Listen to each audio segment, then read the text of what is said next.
پریشانیاں یا بیماریوں میں سے ایک اہم ترین بیماری جسے آپ ایک روحانی بیماری کہہ سکتے ہیں وہ ہے ڈپریشن۔ آج ہر دوسرا شخص ڈپریشن کی بات کرتا سنائی دیتا ہے۔ سوال یہ پیدا ہوتا ہے کہ ڈپریشن کیوں پیدا ہوتا ہے؟ ڈپریشن کیا چیز ہے؟ اس کی علامات کیا ہے اور اس کا علاج کیا ہے؟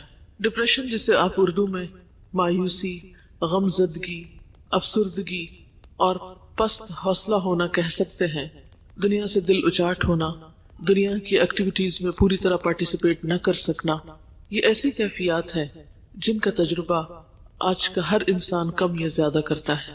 ہر انسان کے اوپر کسی نہ کسی درجے کی مایوسی کی کیفیت آتی ہے، غم بھی آتا ہے، ایک اداسی کی کیفیت بھی ہر انسان پر آتی ہے۔ لیکن ایک نارمل انسان اور ایک بیمار انسان میں فرق یہ ہوتا ہے، ایک نارمل انسان پر ایسی کیفیات آتی ہیں اور گزر جاتی ہیں اور وہ بہت جلد ان کا مقابلہ کر لیتا ہے۔ لیکن جب انسان ایسی کیفیات کا مقابلہ نہ کر پائے، ایسی کیفیات انسان پر حاوی ہونے لگے، تو پھر انسان کو سمجھ لینا چاہیے کہ وہ ڈپریشن کے مرض میں مبتلا ہے۔ یہ مرض دنیا کے تمام ممالک میں پایا جاتا ہے، لیکن خاص طور پر ان ممالک میں زیادہ ہے جہاں لوگوں کو اللہ تعالیٰ کی پہچان نہیں، یا اللہ تعالیٰ سے ان کا تعلق نہیں، یا روحانیت سے دور ہیں۔ لیکن ہم مسلمان، ہم تو اللہ پر ایمان بھی رکھتے ہیں، آخرت کو بھی مانتے ہیں، قرآن بھی پڑھتے ہیں، لیکن اس کے باوجود ایسی کیفیات کیوں ہوتی ہیں اور ان کے اسباب کیا ہیں؟ تو سب سے پہلے تو ہمیں ڈپریشن کا سبب معلوم ہونا چاہیے۔ یاد رکھیے کہ ڈپریشن اچانک نہیں پیدا ہوتا، اس کے اسباب بہت گہرے ہوتے ہیں۔ کچھ تو موروثی ہوتے ہیں، یعنی والدین کی طرف سے جیسے اور بیماریاں انسان کو ملتی ہیں، اسی طرح ڈپریشن کا مرض بھی بسا اوقات وراثت میں انسان کو منتقل ہو جاتا ہے۔ پھر اسی طرح نروس سسٹم سے متعلق جتنی بھی بیماریاں ہوتی ہیں، خواہ وہ بظاہر ڈپریشن کی شکل نہ بھی اختیار کیے ہوں، لیکن وہ مل جل کر بسا اوقات ڈپریشن میں بدل جاتی ہیں، یعنی انسان کے اعصاب کا کمزور ہونا یا اعصاب کو کسی بھی طرح کی تکلیف یا پریشر یا بوجھ پڑنا۔ پھر اس کے ساتھ ساتھ انسان کا ماحول بھی اسے ڈپریشن میں مبتلا کرتا ہے، یعنی موروثی سبب، موروثی سے مراد یہ کہ جو وراثت میں ہمیں ملا ہے، اس کے ساتھ ساتھ ماحول اس میں ایک اہم کردار ادا کرتا ہے۔ بعض اوقات ایک سبب ہوتا ہے، بعض اوقات کئی اسباب ہوتے ہیں۔ پھر اسی طرح ماحول میں کیا چیز ہے، مثلا انسان کا گھر، اس کا خاندان، جہاں پر وہ کام کرتا ہے، یعنی اس کی ورک پلیس، پھر آن دا ہول ساری سوسائٹی اور معاشرہ، ان کے جو اثرات انسان پر پڑتے ہیں وہ اس کے اندر ڈپریشن پیدا کرتے ہیں۔ لیکن تجربے سے یہ بات پتہ چلی ہے کہ ڈپریشن کے خارجی یا معاشرے کے یا سوسائٹی کے اثرات سے زیادہ گھر کے اثرات یا اندرونی اثرات جو ہیں وہ انسان پر زیادہ مرتب ہوتے ہیں یا انسان کو زیادہ پریشان کرتے ہیں بنسبت بیرونی اسباب کے۔ اور ڈپریشن کا اہم ترین سبب یا اہم ترین وجہ انسان کا وہ گھر ہے جس میں وہ رہتا ہے، اور ایسا گھر جس کے رہنے والوں کے درمیان باہم محبت اور مودت اور ایک دوسرے کے ساتھ موافقت نہ پائی جاتی ہو۔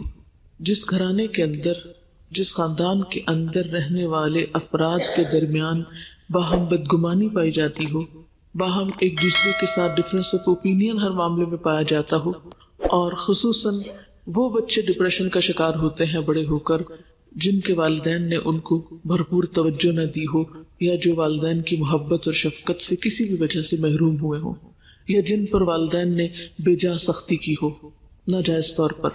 پھر اسی طرح ڈپریشن کے ان اسباب کے ساتھ ساتھ انسان کی بالکل اپنی ذات کے اندر بھی کچھ کشمکش ہوتی ہے جو ڈپریشن کا سبب بنتی ہے۔ اندر کی کشمکش کیا ہوتی ہے کہ انسان کے اندر کچھ خواہشات ہوتی ہیں، اور وہ خواہشات بالکل فطری خواہشات ہوتی ہیں۔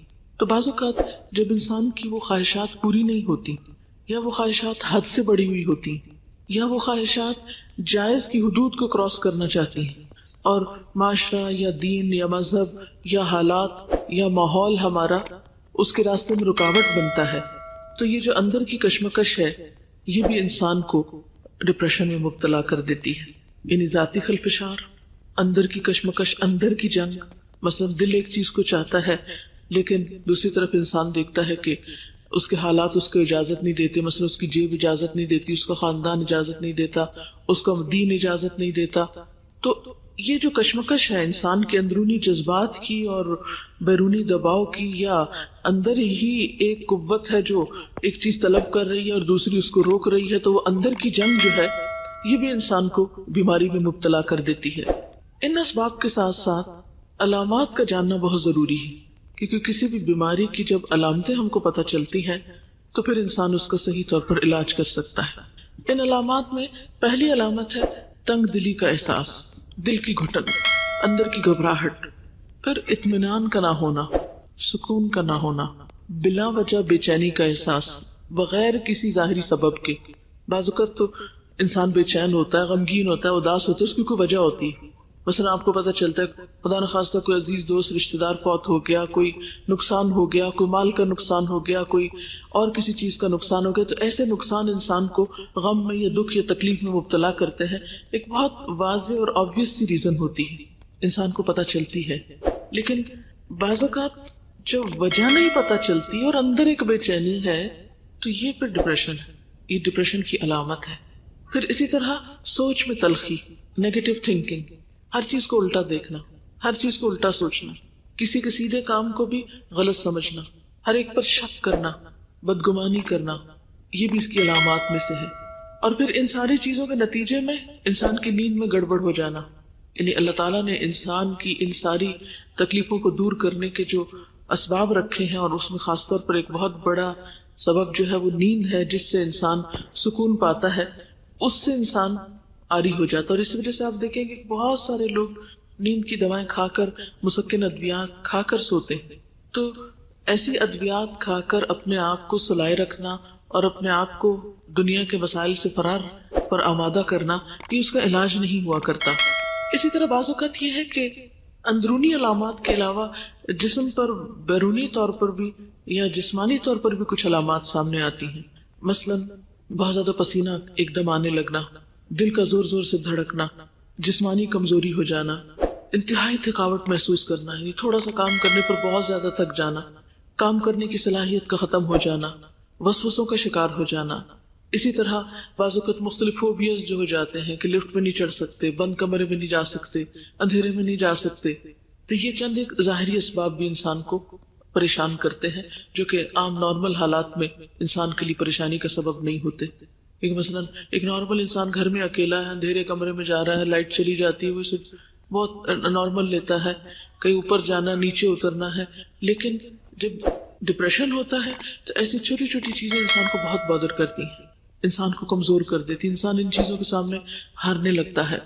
پھر اسی طرح بعض اوقات تو یہ چھوٹی چھوٹی بیماریاں جو ہیں بڑی بیماریوں میں تبدیل ہو جاتی ہیں۔ مثلا بعض لوگوں کو السر ہو جاتا ہے، ہائپر ٹینسو ہو جاتے ہیں لوگ، اسی طرح استھما کی بیماری ہو جاتی ہے، بعض لوگوں کی اسکن پر ہی ڈیزیز آ جاتی ہے، جیسے ایگزیما وغیرہ ہو جاتا ہے۔ اب لوگ اسکن کے اوپر دوائی باہر سے لگا رہے ہیں، ایستھما کے لیے بیرونی طور پر دوائیاں کھا کے کنٹرول کر رہے ہیں، اور ایستھما ہے کہ کنٹرول ہو ہی نہیں رہا، بی پی کی دوائی کھا رہے ہیں، وہ کنٹرول ہو ہی نہیں رہا، ڈوز بڑھاتے جا رہے ہیں۔ اب وہ بظاہر علاج ہو رہا ہے لیکن اصل کاز کو پکڑا ہی نہیں گیا، روٹ کو تو چھڑا ہی نہیں گیا۔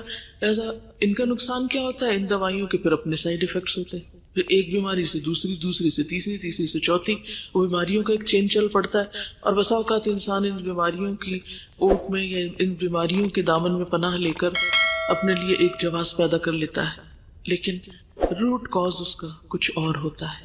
اس لیے کبھی بھی بظاہر ان نظر آنے والی بیماریوں کو ظاہری بیماریاں سمجھ کر علاج نہیں کرنا چاہیے، اس کے اصل سبب کی طرف بھی توجہ کرنی چاہیے۔ اور اس کے لیے سب سے پہلے یہ کہ درست ڈائگنوسس ہونی چاہیے، تشخیص صحیح ہونی چاہیے۔ عام طور پر علاج کیا کیا جاتا ہے؟ مریض کو سلا دیا جاتا ہے یا ٹرینکولائزرز دیے جاتے ہیں، لیکن یہ کافی نہیں ہے۔ یعنی روح کی بیماری کا علاج صرف گولیاں کھانے میں تو نہیں ہے۔ اس کا نقصان بعض اوقات کیا ہوتا ہے کہ انسان ایسی دوائیاں کھاتا ہے جس سے اس کا معدہ اور خراب ہوتا ہے۔ جب معدہ خراب ہوتا ہے اس کا نظام ہضم بگڑتا ہے، اس کی نیند کا سسٹم خراب ہوتا ہے، اس کے اندر صحیح خون پیدا نہیں ہوتا، سارے خون کے اندر دوائیاں دوڑ رہی ہوتی ہیں، تو اس سے بیماری جو ہے وہ بڑھتی چلی جاتی ہے۔ یعنی انسان ظلم پر ظلم اپنے ساتھ کرتا چلا جاتا ہے لیکن چین کہیں بھی نہیں پاتا۔ ایسی صورت میں انسان کو حقیقی علاج کی طرف رجوع کرنا چاہیے، اور وہ کیا ہے؟ سب سے پہلے سوچ کی درستگی، کیونکہ جب تک سوچ درست نہیں ہوگی، جب تک زندگی کے بارے میں اپروچ ٹھیک نہیں ہوگی، اس وقت تک انسان صحیح نہیں ہو سکتا۔